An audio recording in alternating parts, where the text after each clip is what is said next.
I couldn't believe I was laughing at it, but there I was. You're listening to the Theology of Games podcast, your source for gaming news, reviews, and interviews with the top voices in the industry. Find us online at theologyofgames.com.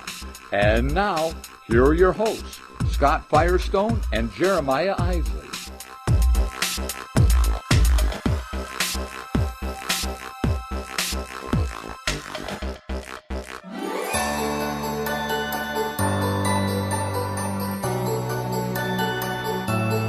Hey everyone, welcome to the Christmas episode of the Theology of Games. Ho, ho.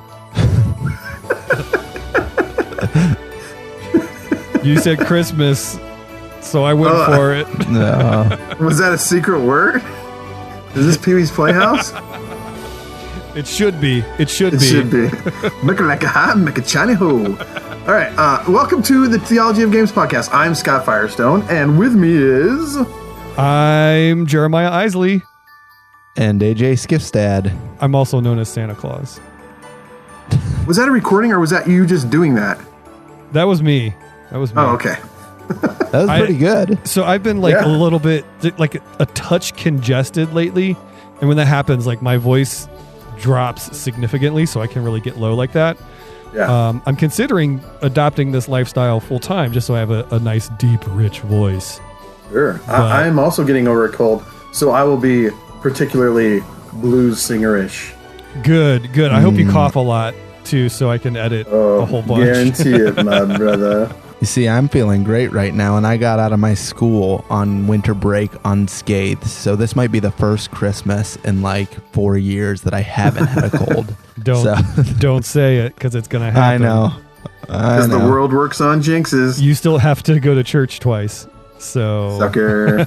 Yeah, that's the truth. All right, so what do you...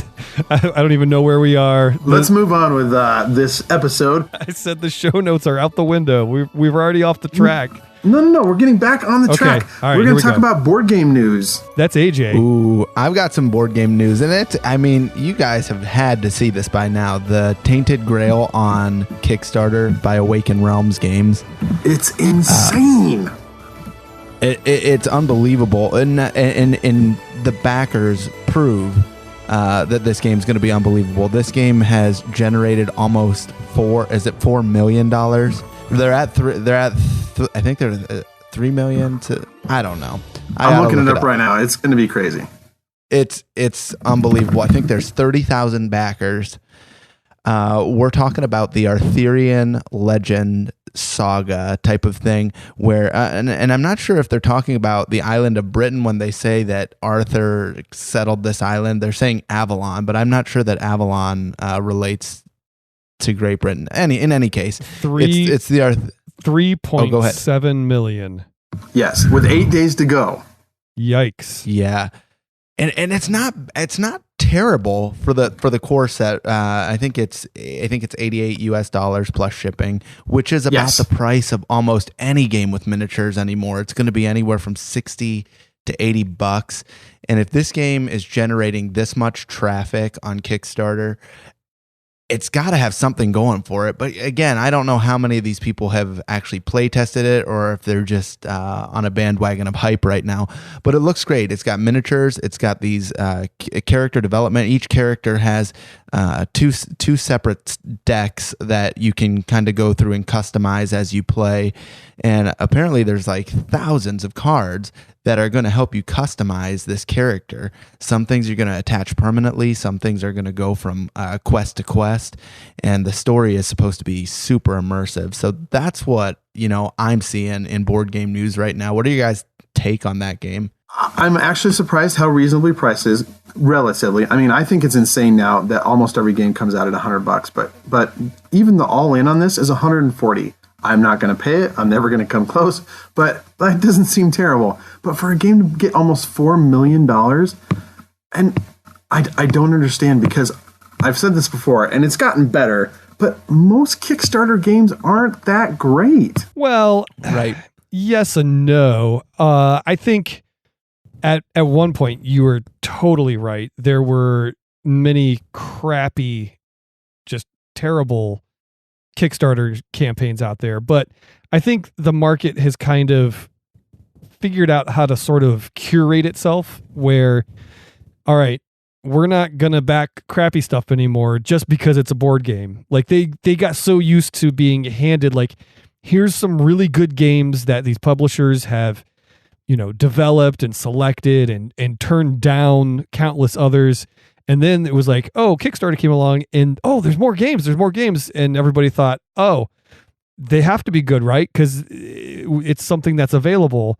So I think the market's gotten a lot smarter. I mean, look at people like Gamelin Games, right? Their Kickstarters go crazy. The Tiny Epic series is awesome. Look at Gloomhaven. I mean, some of the hottest, best games that have come out in a long time are Kickstarter now. And I don't know much about Awaken Realms. I just pulled up their creator page and they've got, like 8 campaigns that they've created, that they've launched, and looks like they've all been pretty successful. I haven't played any of these games though, so I don't know. I haven't either. Yeah, I can't say, it's great. I don't know much about this one, actually. I remember I was just looking on Kickstarter the other day, and this came up as like the featured campaign, obviously, because I look at a lot of board games when I'm on Kickstarter. But right. I don't know. It'll be interesting to see how it plays out. It'll be interesting to see if the gameplay lives up to this $3.7 million hype. But they did get like Man vs. Meeple reviewed it, Rado reviewed it. So this isn't just floating out there. Like, right, I mean, there are a lot of campaigns that are like, hey, we got a bunch of minis. You want to pay $150? And then I still don't understand why they still make $1 million. They don't make $4 million because they don't have big names behind them. But even with some of those games have no reviews and they get $1 million. So I'm not saying this isn't worth it. I'm not saying this is part of the overabundance and ridiculousness of it. I'm surprised how many people, this campaign notwithstanding even, how many people are willing to drop over $100 on a game just because of minis. Yeah, exactly.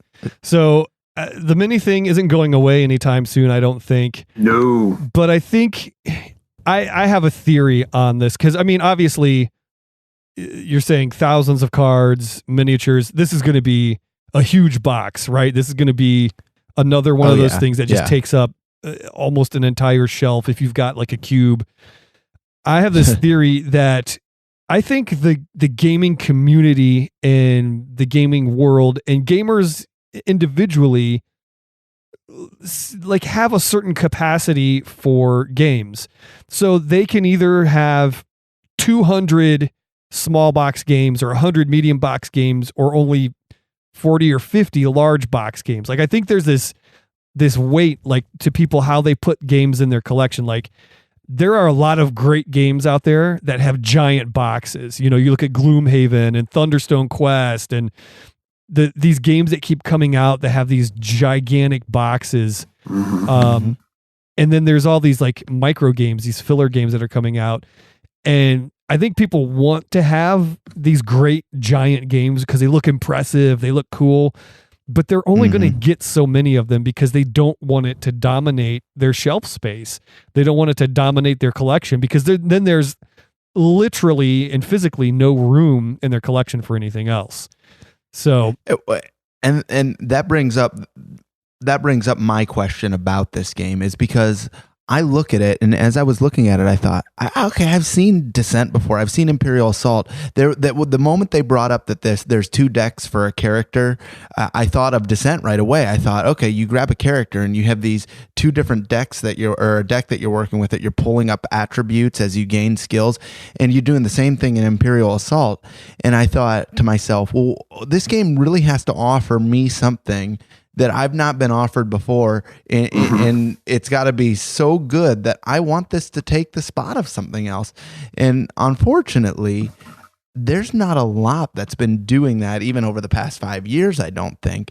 I think there's so many good games that have already come out that there's just a lot of similar things coming out. That's not to say that there's not a lot of new stuff that is creative and new mechanisms out there, but with this one, when I look at it, I need to know what are you going to give me that's different? And there's the time factor. I mean, how many of these giant multi-campaign huge games do we have time for in our lives? I love Gloomhaven. I've still only played like 10 scenarios, and it's hard to get to the table. And, there are all these barriers. And unless you're someone whose life revolves around playing games, how are you going to get all these games to the table and justify paying that money for something that sits on your shelf? I don't know how you're going to justify it. I don't know that it's going to happen. It's just, I mean, people talk about it all the time. Shelf of shame, right? Like, everybody's got a stack of games that they haven't played. I've got one. There's a lot of games that I'm dying to play, but it all takes time. Just the learning curve alone, on a bigger, deeper game, I've got to set aside a good chunk of time just to learn the game well enough that I can teach it. So, it'll be interesting to see how this trend goes, because I mean, giant boxes and giant miniature games are the thing. But it'll see, it always tends to balance itself out, but they are definitely huge right now. The 12 days. The 12 days of Christmas.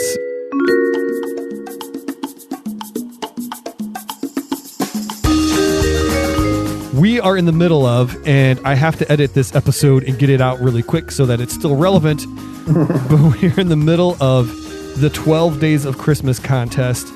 We're on day 7 right now. I'm losing track, but I think we're on 7. So there's still days left. The last day of the contest is Christmas Eve. Go to theologyofgames.com. Just go straight to that website. There's a cool landing page there. You can click a button that will let you go to the contest page, and you can enter from there. Each day we have a set of prizes for each day. All you have to do is enter once and you're in.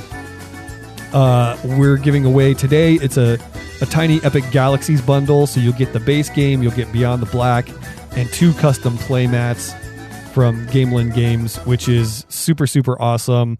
The grand prize that we're giving away on Christmas Eve is a whole bunch of Dragonfire stuff. So they sent us the campaign box, the new character pack, and 3 adventure packs that a couple of those you can buy retail now, but a lot of it you can't even get till late January and into February.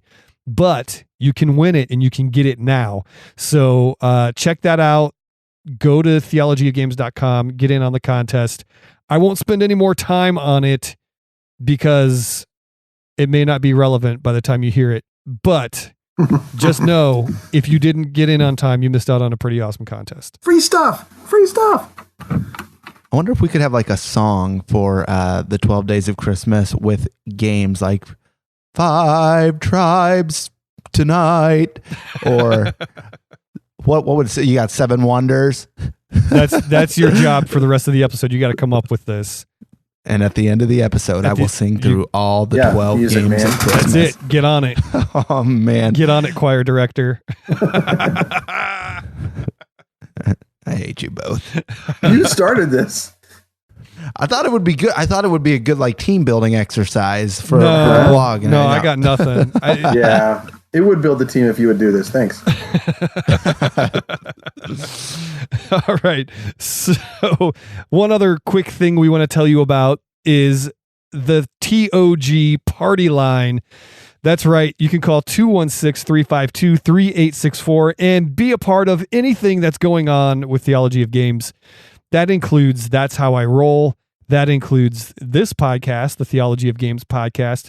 So if you've got questions or you want to comment on something we're talking about, call that number and you can do that. We'll put you into the show. We'll play the message. It'll be awesome. But more imminently, how about that for a $5 word? Yeah, look at you.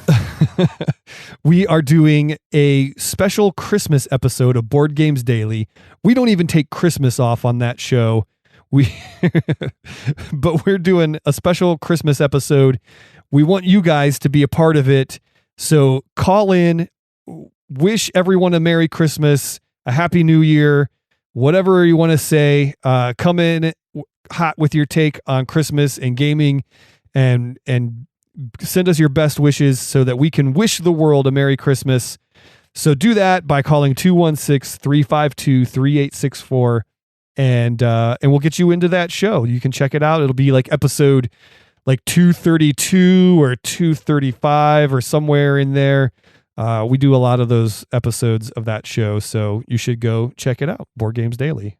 We love going on there. We love talking about games, and we can be so nimble with that because something will break in the world of board games, and we can just talk about it right away. So it's a fun format for us and a great way to get news across to everyone. Yeah, and you can be a part of that. So get in on it, yo. Yo. How's the song coming, AJ? I'm waiting for fill in the blank. I'm going to add some in. But before we get to fill in the blank, we haven't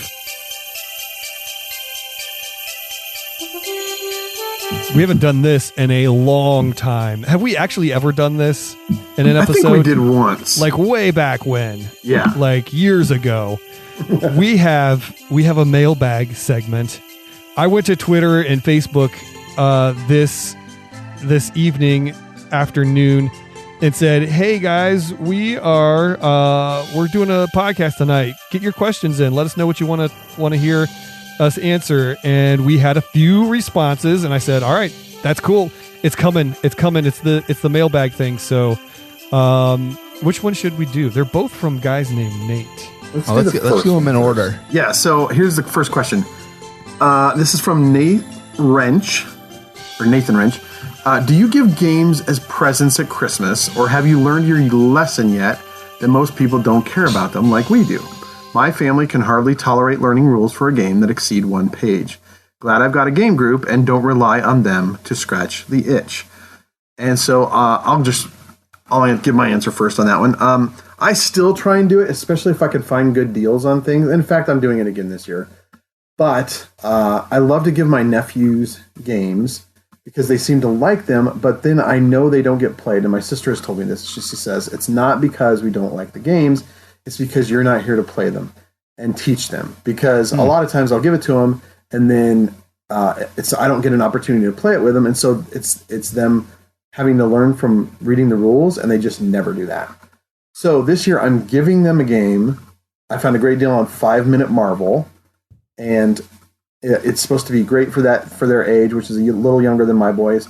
And I'm going to play it with them as we're there so that they can play it themselves later on. 5 Minute Marvel, is that the same thing as 5 Minute Dungeon? That is my understanding, yes. Okay, cool. I have 5 Minute Dungeon, and it's fun. You'll like that. It'll be a good time. So I do give games, but I'm very selective on how I do it. This year, I'm not doing much of it, but I did find my parents really like the game Sequence, which is, I don't know if you've ever played it. Has a big board with like playing cards all over it, and you have to draw cards and try to get 5 in a row or whatever it is. I just happened to be walking by, I think it was Target or Walmart, somewhere I was walking, and they had a little display. You know how they always have like those holiday gifts, like just out, like here's random things you should give to people. But they had, it was Sequence dice. It was a dice version of Sequence. Oh, and I was like, that's interesting. You know, I know my parents play this game. I know that they like it. So I'm going to get it and I'm going to give it to them. So yeah, I do give gifts. Usually like I'll give something to my boys or people that I know will play games and enjoy games. But other than that, I don't try to go too heavy when I'm giving a game as a gift, because I know that people will be like, "Oh, great, thanks." Did you really buy this for me, for you? No, it's for you. I'll come play it with you. Yeah. I'm sort of in the same boat. I've got family members who are really into games too, which helps immensely.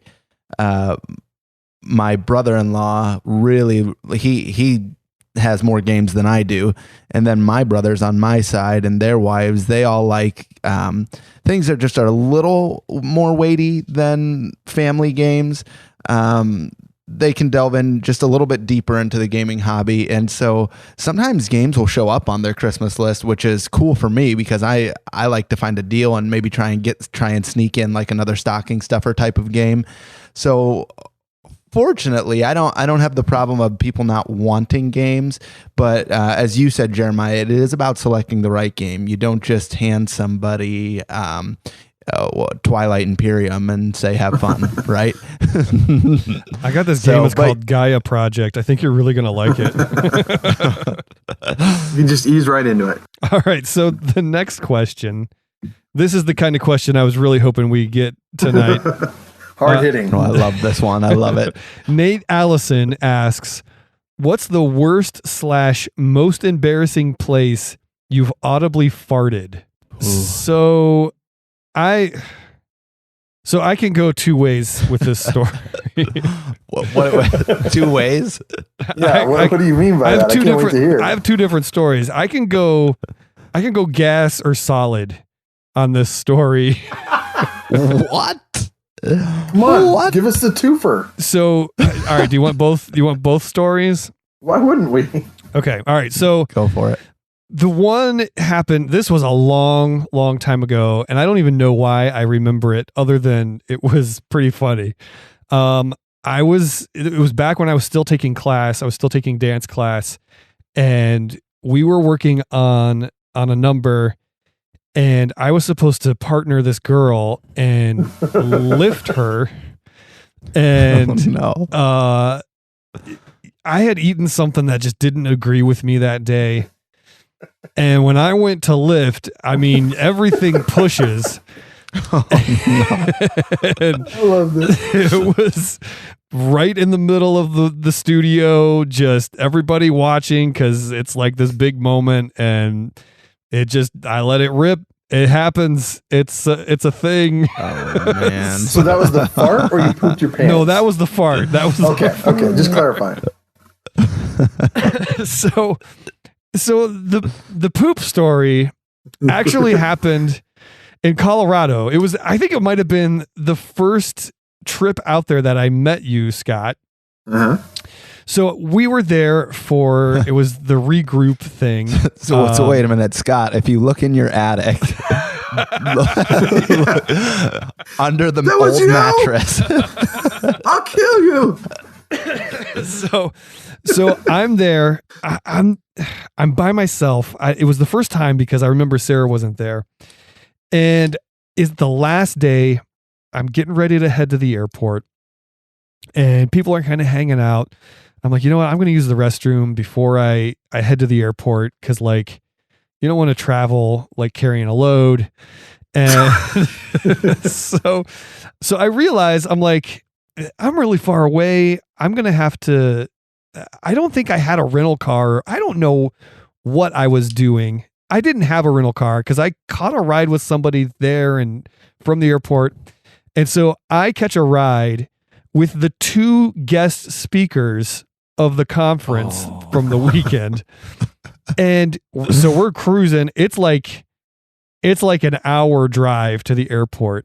Yeah. And I don't even know how this happens, but I'm sitting in the back seat, and I look at my leg, and there's this little dash of brown. Just above my knee. Like I'm wearing shorts, right? And I'm like, oh no. That's odd. How did I get dirt on my leg? And I'm looking at it, and I'm like, I don't think that's dirt.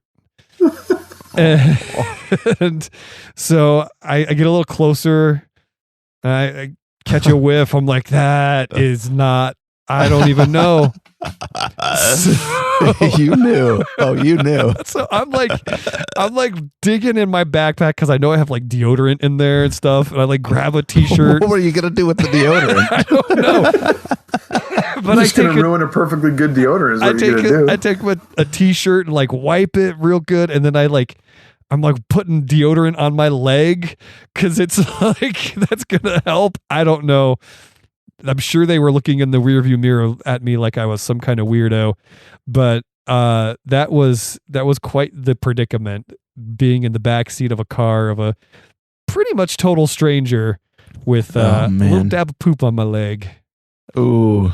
You Beat never that. told me that story. That's amazing. Beat that. I cannot beat that story, but I've got a good one. It's fun, and I'll keep it brief because we're like 30 minutes into our episode already, and I haven't talked as much about games as I want to yet. 5th grade, Newberry Elementary School, practicing for the presidential fitness test. We're on the stage. Oh, yeah. And the girl that you want to hang out with most is Stacy Quillen. She is one beautiful 5th grader. And I got paired up with her to do sit-ups. Oh, sit-ups are killer. So we're going to practice sit-ups. I'm going to get all 60 of these in what is it, under 2 minutes or something like that. And I was determined, get to about 35 and just rip one right in this girl's face. Oh, it was awful. It was awful. The people who were next to me that were doing their sit-ups too, they all knew it. They all heard it. They're all laughing. I just kept going. I powered through it like nothing happened. You're hoping your torso would fan the odor away if you got going fast enough. Oh man, I'll never forget it though. I mean, it was one of the most embarrassing moments of my life. Didn't look at the girl in the face probably till high school again. But anyways, hope that was brief enough. But that was the most embarrassing public flatulence. I like it. All right, Firestone, you're up. Yeah, mine was also a sit-up story. I was doing CrossFit a number of years ago, and two coworkers, a guy and a girl, were with me, and we were just in there doing sit-ups, and just all of a sudden, kablooey.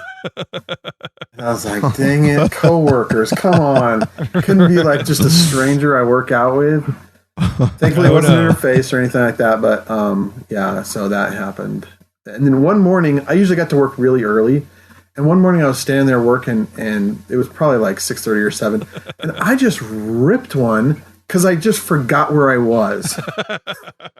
And so thankfully it was early enough that there was no one around me, but I just I let it go, and I went, oh my gosh, what have I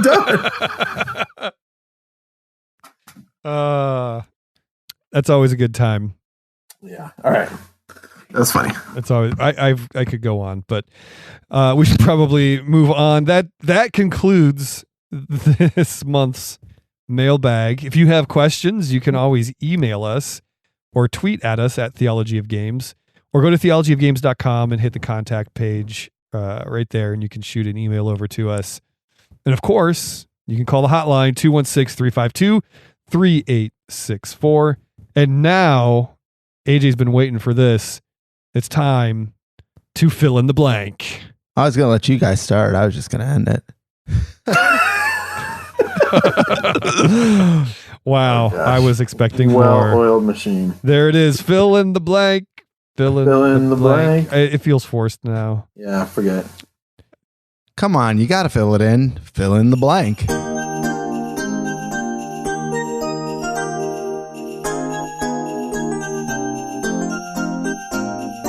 All it was with Spirit Island underneath your Christmas tree. Fill in the blank. There you go. He's got one. He's got 11 more to go. So fill in the blank is a pretty self-explanatory segment. It's the segment where we say a statement that has a blank in it, and we fill it in with our answers. So let's get this thing rolling. The biggest game of this holiday season is, I believe, Keyforge.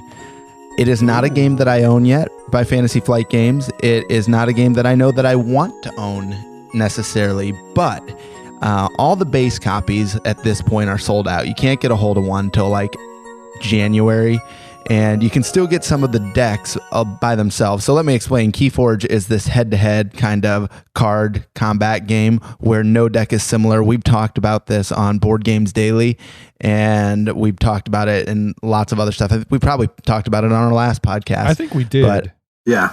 You can find the decks of this game, and they're about $8 to $10, maybe sometimes a little more depending on what store you go to. But base copies are all sold out. People are really eating this game up, and I think it is the hottest game probably right now on the market. Good answer. Keyforge. I think that's a good answer. I wrote this question because I just wasn't sure last year I know Gloomhaven was like really, really big, and a lot of the Star Wars games were really big. The Rebellion and Armada, and that just kind of seemed to be a big hot thing.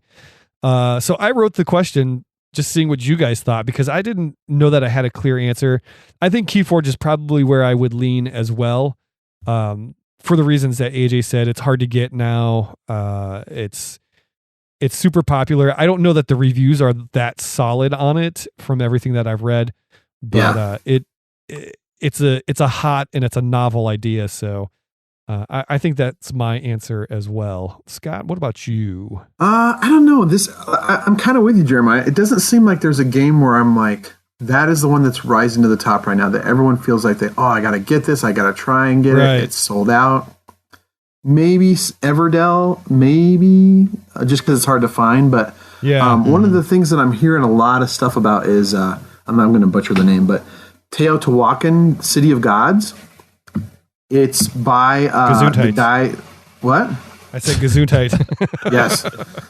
It is by one of the people who designed, what did he design?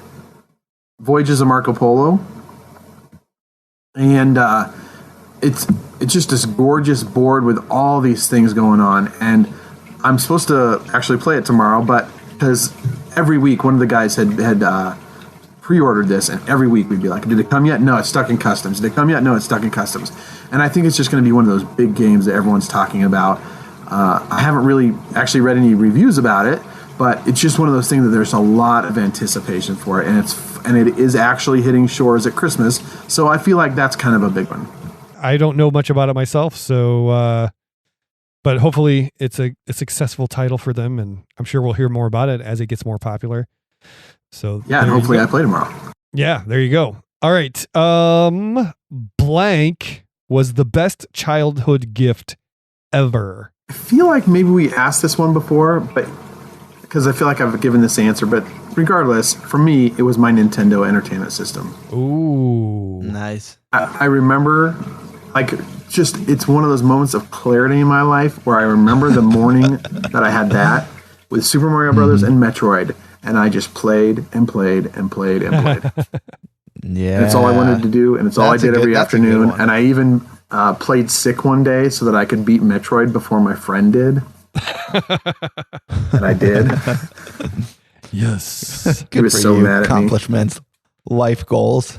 Well, I accomplished it, whether it's a good one or not. I think for me, I was probably 13 or 14. I had started getting into guitar a couple years before this, and I finally wanted to step into the world of nicer guitars. And I found one at a pawn shop that I like, or maybe it was at a used guitar store.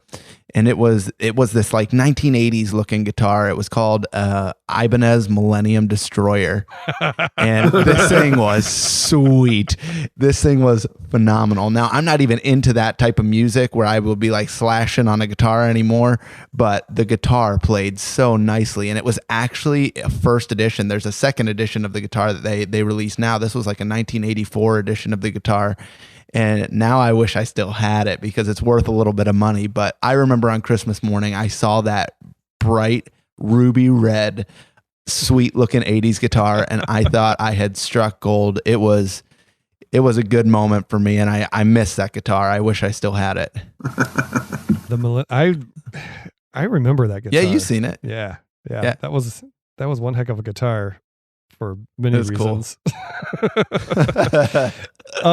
I remember there was one year, for whatever reason, my parents used to put Christmas presents out early. So 5 days before Christmas, there would be a good number of gifts wrapped under the tree. And so I don't know that it was the best singular gift, because I remember I got a couple Transformers. I got Hound that year, who was always one of my favorite, but it was just so great because I knew everything that I was getting days before Christmas, because I would be in there feeling, poking. Like I could tell the shape of the packaging. And you know how like the old Transformers, they were like a box and it had like a window in it, like I could feel that outline, and I would like untape corners and look and go, oh, I know what that is. And then like tape it back up with fresh tape so that you wouldn't be able to tell. So that was a great Christmas for me because I was so proud of myself that I knew the things that I was getting, and I got some really sweet Transformers. Devious. Yeah. It's what Christmas is all about, like just trying to figure out what everything's going on. So so that was probably one of the best Christmas, and when you're like 10, like Transformers are like the best thing ever. So they're still pretty cool. They are. Although they're all really hard to do now. Yeah.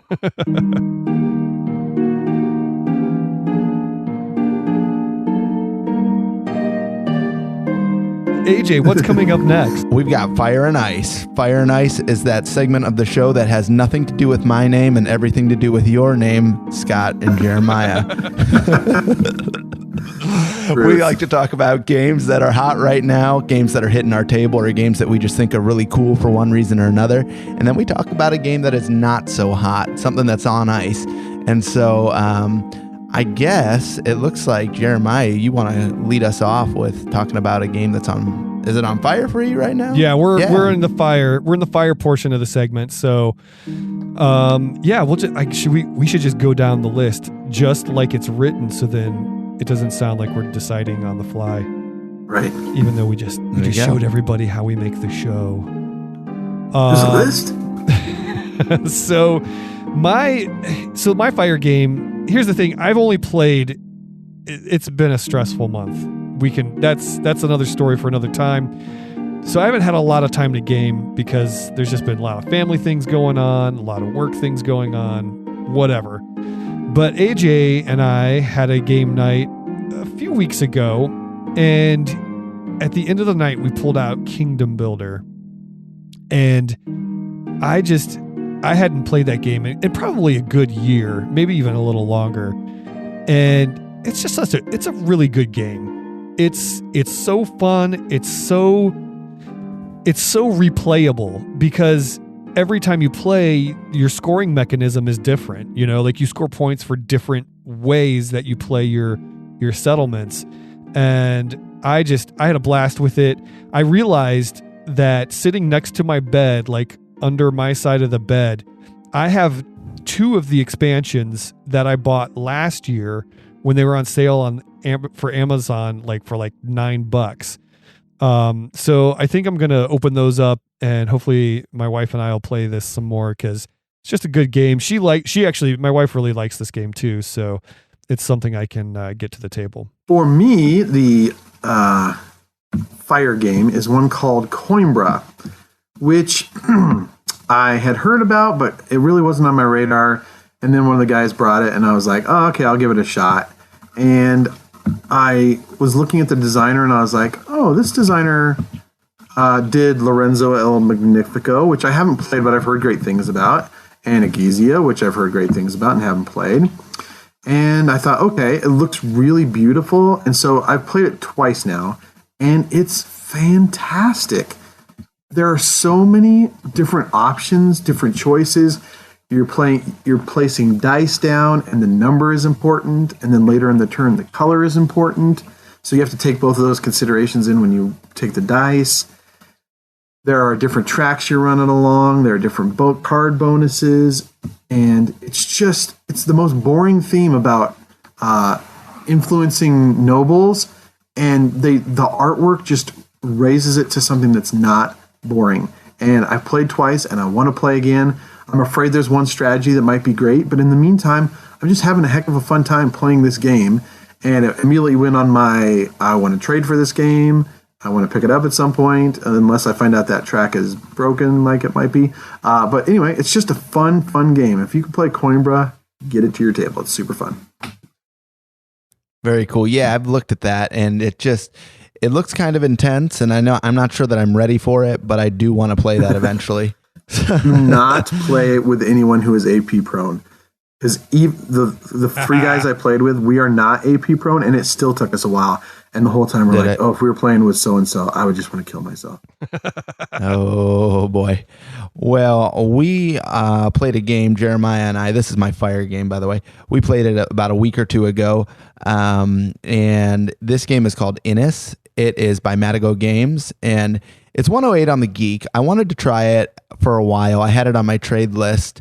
And so I finally picked this game up, and it's a cool little game where you're like these ancient Celtic tribes and you're vying for territory control, but the board expands as you play.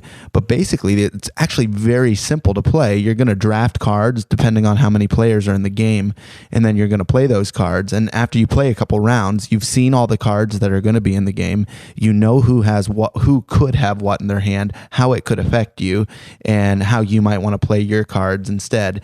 And there's other cards you can receive for owning certain territories, but essentially there's 3 ways to win. And what's really cool about the game is when you're ready to win the game, you actually have to take one of your actions and paint a target on yourself. Basically, it's called taking a pretender token, pretending like you're going to be the chieftain or the winner. And then everybody can see, oh, this person's going to win. Let's go after them.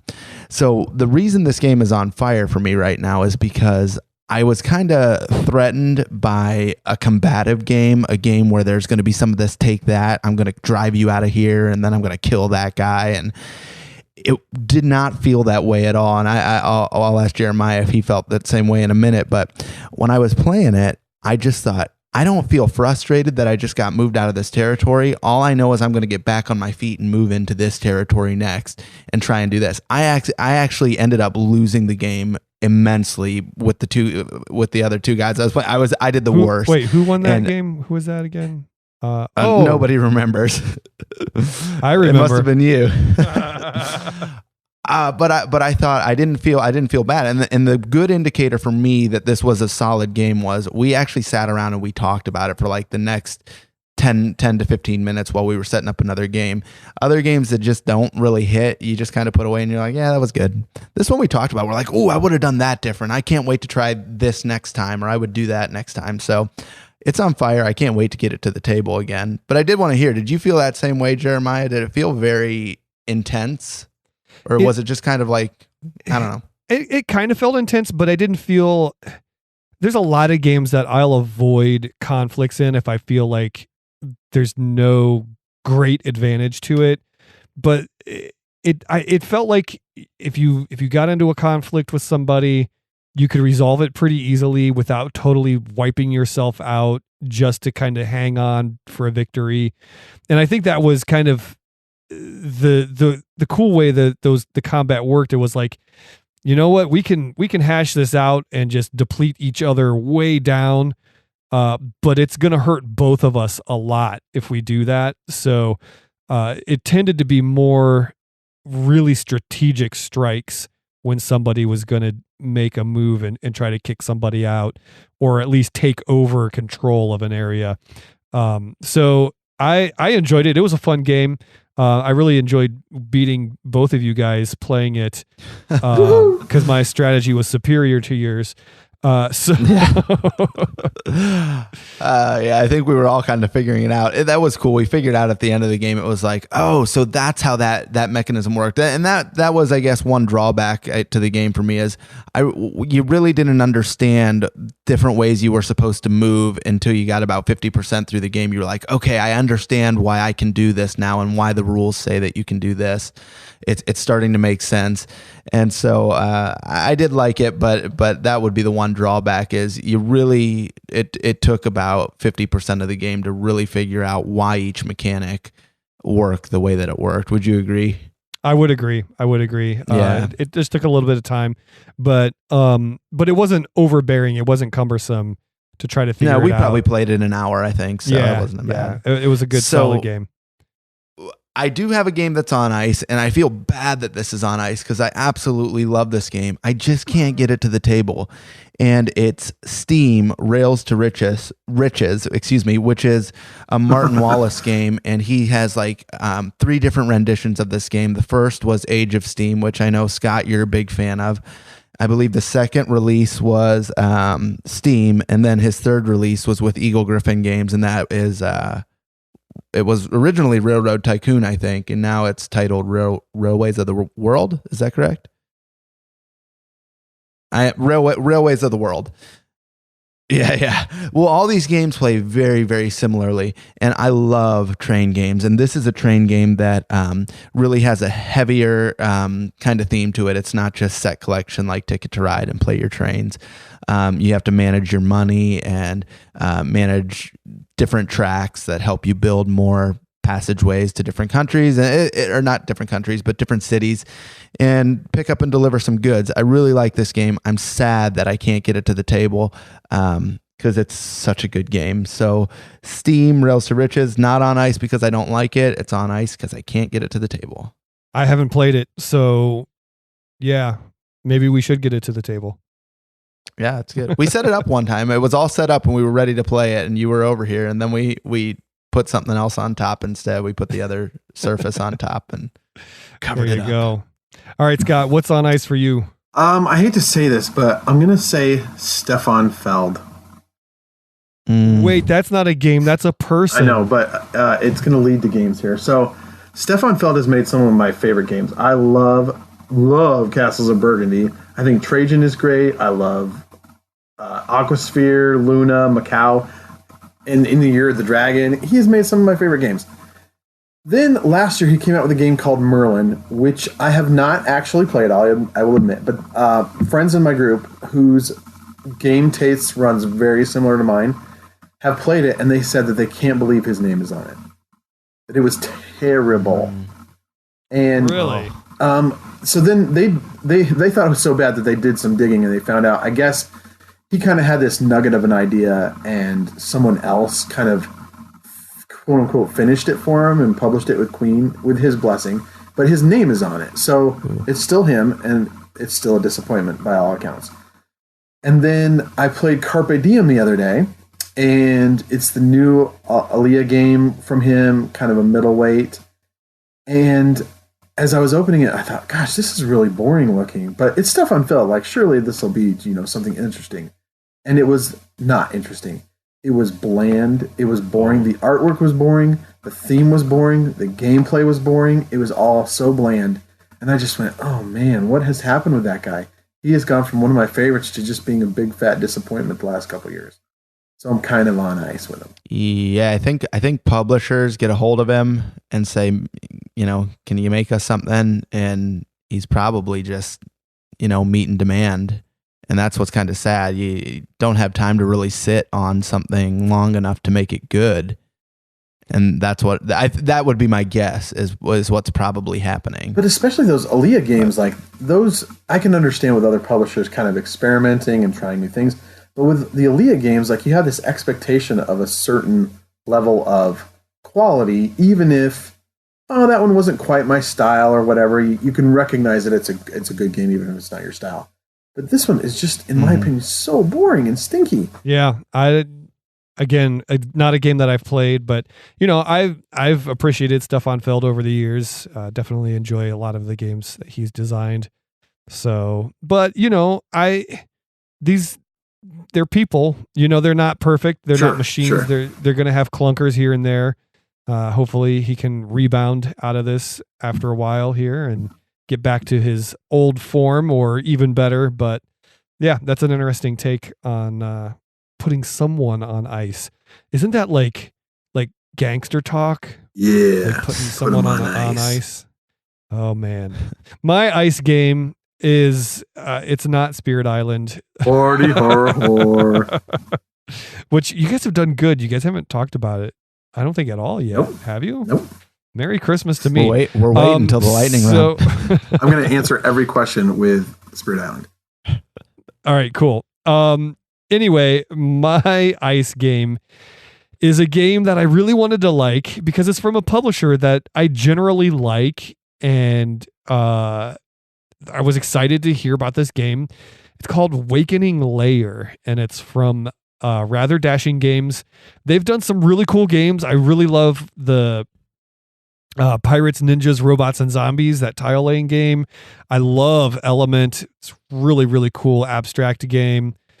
So when they said, "Hey, we've got a new one coming out, we'd love you to take a look at it," I was like, "Great, yeah, let me see this thing." And they're like, "Yeah, it's like lunchtime dungeon crawl kind of game," and I don't know, it just missed for me. It didn't really scratch the dungeon crawl itch. It seemed kind of like some of the mechanics were unnecessary. Like I don't know, it just fell a little flat for me, and I'm sure I'll give it another spin here and let it try to redeem itself. But for right now, it's on ice for me. So is that the one we had a little bit of a snafu with the rules at the beginning? The very first time we played it, we were like, wait, were we supposed to do that, or was it supposed to move here? But that was part of it. Like things weren't clear in the rule book, and movement didn't make sense. And yeah, I don't know. Didn't Tom Vassell really like this game though? I don't know. I thought I remember seeing a review and he really liked it, and I was like, oh, that's somewhat surprising how much he liked it. And now to hear that from you, it's like, I wonder what happened there. Well, Tom Vassell's human too, and he can make. And oh, I'm not trying to hold him up as some kind of a example of perfection. Believe me. We'll just steer clear of that conversation. No, I like the guy. I just don't have our taste in games don't often line up. Yeah. All right, so that's it for Fire and Ice. You know what that means. Lightning round.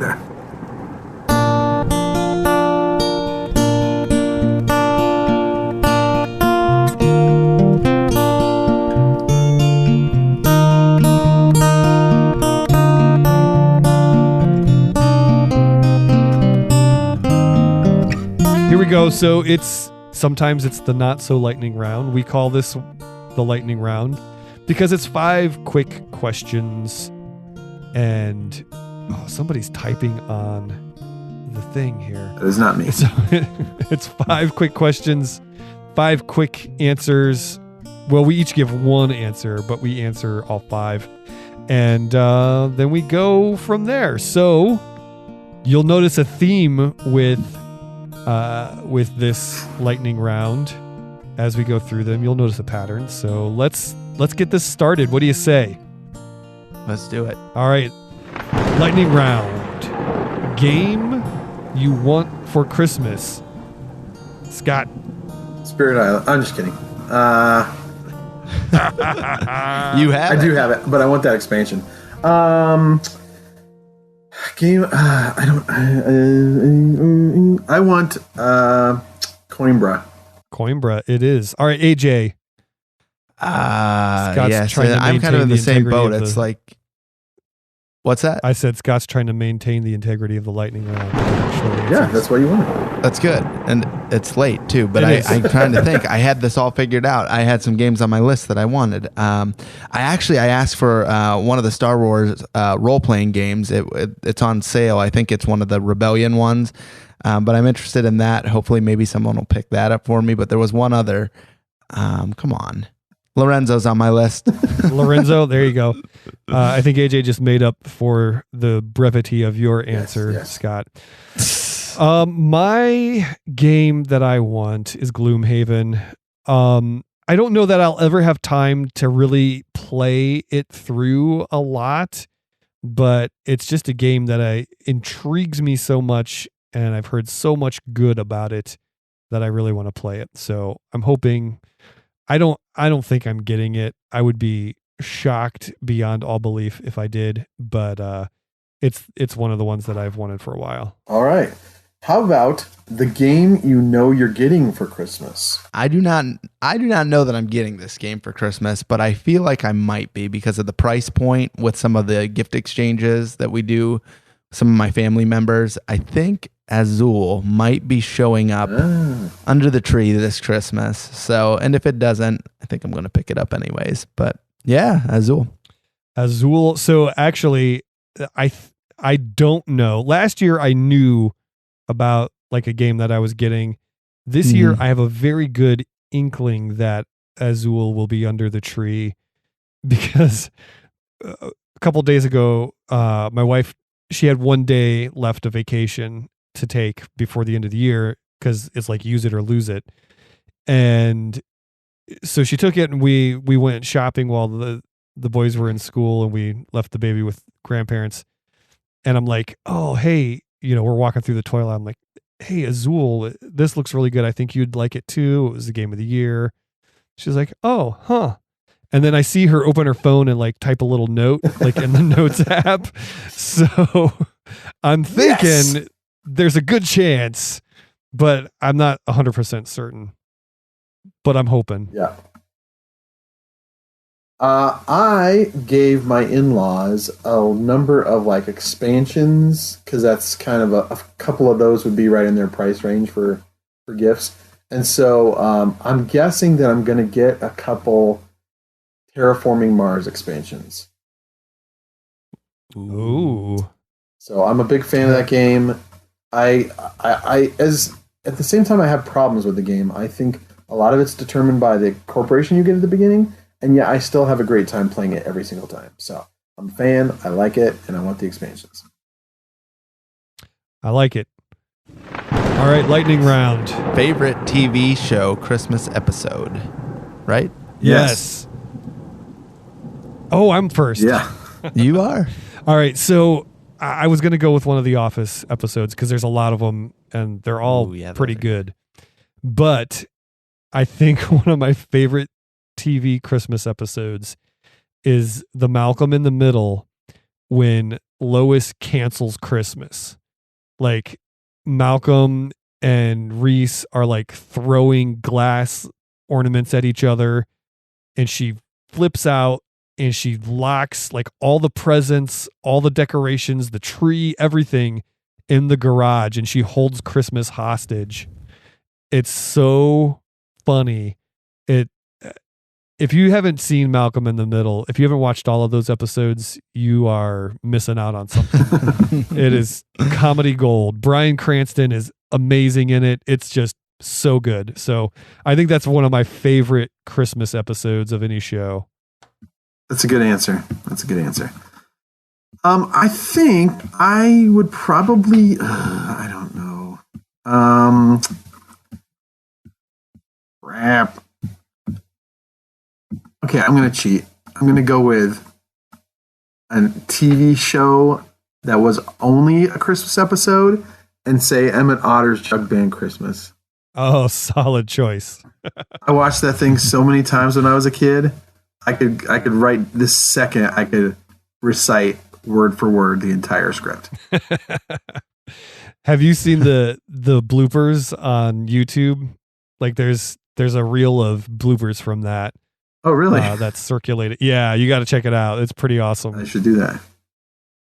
See, I was thinking about that. I was there's the Claymation Christmas. Do you guys remember that? Yeah.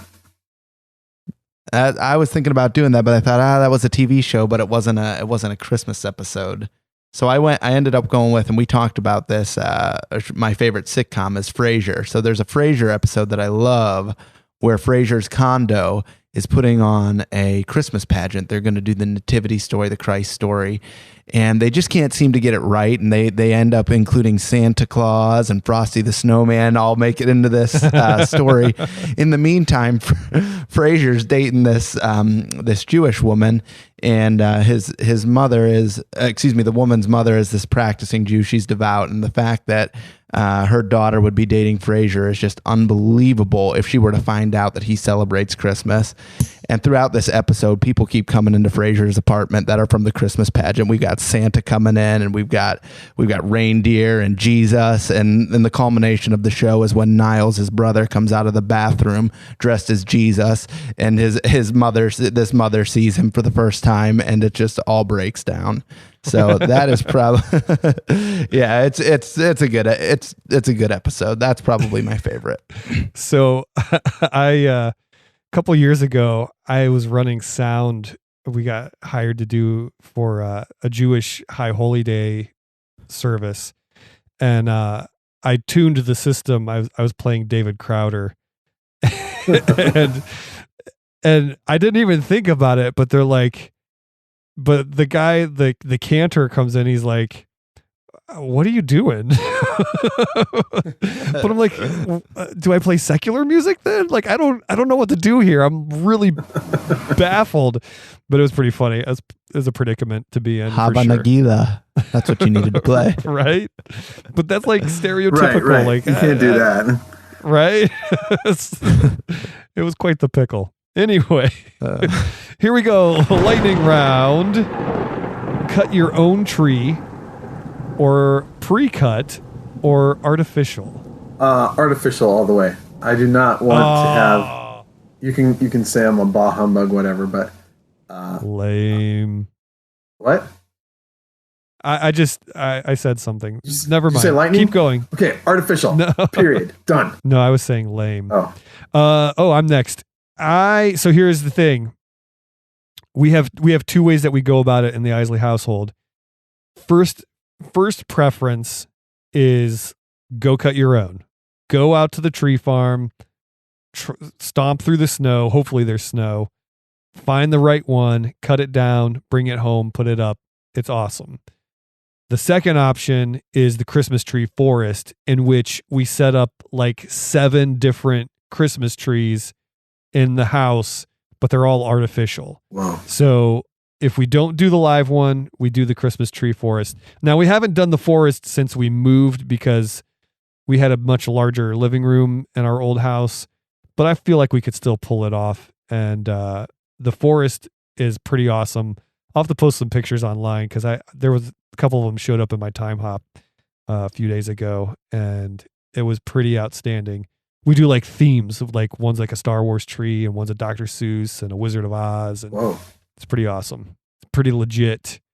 But nice. Cut your own is the way to go, if you ask me. AJ, how about you, sir? Now I love that because I love Christmas and I love good old fashioned Christmas traditions, and I think the live tree is the most traditional, correct? But with that said, Rachel and I love Christmas so much that we like to celebrate from October 30th all the way to February 15th. So we put our tree out like as soon as possible and take it down when the moment's right. And that we don't know when that's going to be. So we've got to go with an artificial tree for that reason alone. But I grew up on the pre-cut trees. Yeah. Yeah. There's just something about the smell of the pine in your house is just fantastic. That reminds me, the other day, a friend of mine posted on Facebook, they woke up in the morning, they had a real tree. They woke up in the morning and literally every single needle on their tree had fallen off overnight. Oh my gosh. They've been watering it, trying to keep it alive. And he posts these pictures and it's just utterly bare. And his living room is covered in needles. And it was hilarious. That was probably a crappy pre-cut one. That's why you go cut your own. Sure. But it was still funny. Last lightning round question. And there's no order written, so I don't know who's answering first. But oh no. What are your New Year's Eve plans, gentlemen? Possibly getting together with our small group. We haven't really decided yet. You don't know? No. Come on, man. It's coming quick. I know. Believe me. AJ? Probably hanging out with my buddy Josh and his wife Natalie. I'm sure I'll bring my wife as well, but we usually sit around and play games, so nothing wrong with that. That's cool. We the last couple of years we've had parties, but I think what we're gonna do this year, we used to go downtown. There's a thing called First Night in Akron, and this is the first year in like 20 some years that they aren't doing it. So that's no longer an option. We used to do that and then come home and have people over, or come home and be by ourselves. But I think we're actually going to spend it with family this year. My parents usually have some folks over, and I think we're just going to go over there and be with family and a few friends over there as well.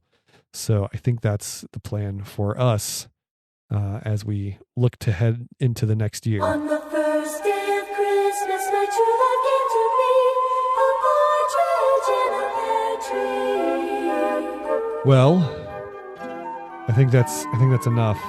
Did it.